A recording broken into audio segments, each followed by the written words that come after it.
আসসালামু আলাইকুম, welcome back to my channel নিপাস cooking world. সবাই কেমন আছেন? আশা করি সবাই অনেক ভালো আছেন। আপনাদের দোয়ায় আমরা অনেক ভালো আছি।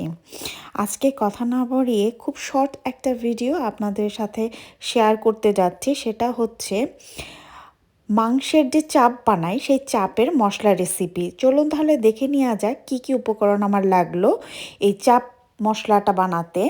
আমি এখানে 1 চা চামচ জিরা নিয়েছি, আস্ত জিরা নিয়েছি, 1.5টা দারচিনি, তারপর এখানে নিয়েছি যে গ্রিন এলাচ সেটা নিয়েছি 4টা, কালো বড় এলাচ যেটা এইটা নিয়েছি 1টা, একটু নিয়েছি জয়ত্রীর সাইজটা দেখতেই পাচ্ছেন। আমি একটু বেশি করে বানাচ্ছি যাতে আমি রেখে দিতে পারি।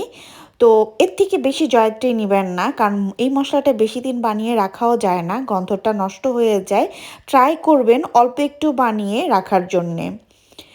তারপর এখানে আমি একটা জয়ফলের হাফটা নিয়েছি 4টা লং। এই হচ্ছে আমার মেন উপকরণ। এই সবগুলো মশলা এখন আমি হালকা একটু টেলে নিব, মানে হালকা একটু ভেজে নিব।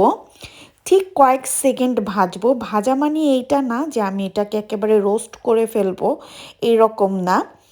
আর এর সাথে আপনারা চাইলে অ্যাড করতে পারেন শাহি জিরা, যেটা আমরা বিরিয়ানি পোলাওতে রান্না করি, যে ছোট জিরাটা সেটা।